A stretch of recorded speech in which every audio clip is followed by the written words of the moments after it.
الحمدللہ، اللہ تعالیٰ کا لاکھ لاکھ شکر ہے کہ مالک الملک نے اپنی یاد کی توفیق اور موقع عطا فرمایا۔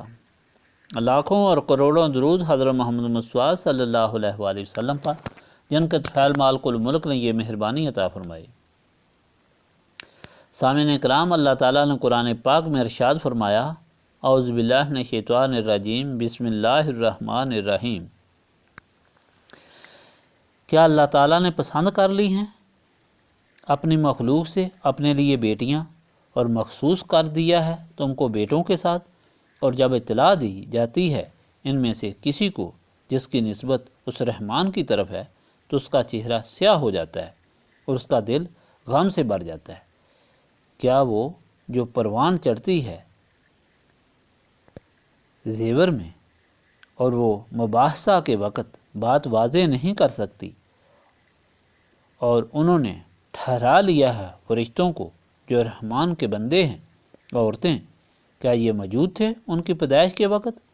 لکھ لی جائے گی ان کی گواہی اور ان سے باز پرس کی جائے گی۔ اور کہتے ہیں کہ اگر چاہتا رحمان تو ہم ان کو نہ پوچھتے، انہیں اس حقیقت کا کوئی علم نہیں، وہ محض قیاس آرائیاں کر رہے ہیں۔ کیا ہم نے انہیں دی کوئی کتاب اس سے پہلے؟ پس وہ اس کو مضبوطی سے پکڑے ہوئے ہیں، بلکہ وہ خود کہتے ہیں کہ ہم نے پایا اپنے باپ دادا کو ایک طریقہ پر، اور ہم ان کے نقوش پا پر چل رہے ہیں۔ اور اس طرح ہم نے جب بھی بھیجا آپ صلی اللہ علیہ وآلہ وسلم سے پہلے کسی بستی میں کوئی ڈرانے والا، تو کہا وہاں کے عیش پرستوں نے کہ ہم نے پایا اپنے باپ دادا کو ایک طریقہ پر، اور ہم ان کے قدموں کے نشانات کی پیروی کرنے والے ہیں۔ اس نبی نے فرمایا، اگر میں لے آؤں تمہارے پاس زیادہ درست چیز اس سے جس پر پایا تم نے اپنے باپ دادا کو، تو انہوں نے جواب دیا کہ ہم جو تم کو دے کر بھیجا گیا ہے اس کو نہیں مانتے، پس ہم نے ان سے انتقام لیا۔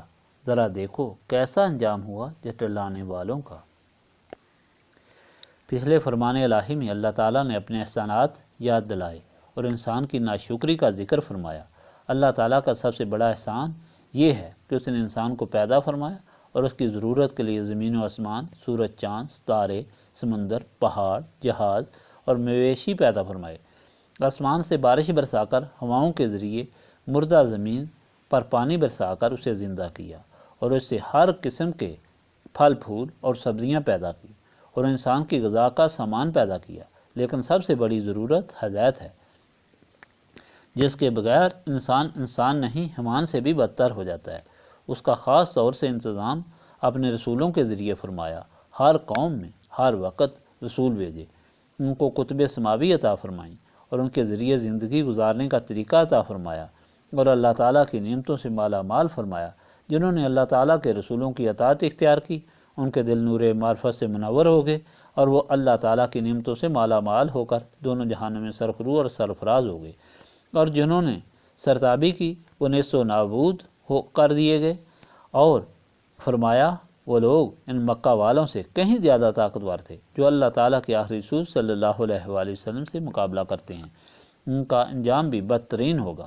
اور جو ہمیشہ اللہ تعالیٰ کا شکر ادا کرتے ہیں، اللہ تعالیٰ کی نعمتوں سے فائدہ اٹھاتے ہوئے اس کا شکر ادا کرتے ہیں، اللہ تعالیٰ سے اپنے گناہوں کی معافی مانگتے رہے ہیں، ان پر اللہ تعالیٰ بہت خوش ہوتا ہے اور ان کو اور نعمتوں سے نوازتا ہے۔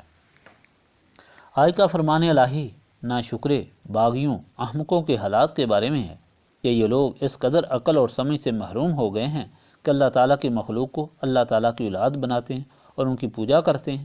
فرشتے جو اللہ تعالیٰ کی عبادت گزار مخلوق ہے، ان کو اللہ تعالیٰ کی بیٹیاں بناتے ہیں اور ان کی پوجا کرتے ہیں، اور کہتے ہیں کہ اگر ہم غلط ہوں تو اللہ تعالیٰ ہم کو ایسا نہ کرنے دیتا۔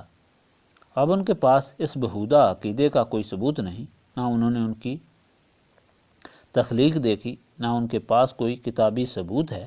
صرف یہ کہتے ہیں کہ ہمارے آباء و اجداد کا یہی عمل تھا۔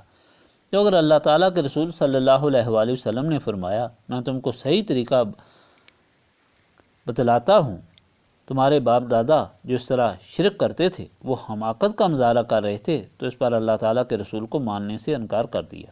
تو اللہ تعالیٰ فرماتا ہے اس طرح ہدایت کا انکار کرنے والوں، ہدایت دینے والوں سے مذاق کرنے والوں کا انجام تباہی اور بربادی ہوا۔ اس فرمان میں بھی اللہ تعالیٰ نے یہی ہدایت دی کہ انجام ان لوگوں کا دونوں جہانوں میں اچھا ہوا جنہوں نے رسولوں کی اطاعت اختیار کرتے ہوئے فرمان الہی کو قبول کیا، اور جنہوں نے بغاوت کی، مذاق کیا، ان کا انجام دونوں جہانوں میں تباہی اور بربادی ہوا۔ تو گویا اللہ تعالیٰ کے رسول صلی اللہ علیہ وآلہ وسلم سے نسبت ہی اللہ تعالیٰ کی بندگی پر چلا کر اللہ تعالیٰ کی نعمتوں کا حقدار بناتی ہے، اور اسے محرومی اللہ تعالیٰ کی ناراضگی اور بدعمالی کا شکار بناتی ہے۔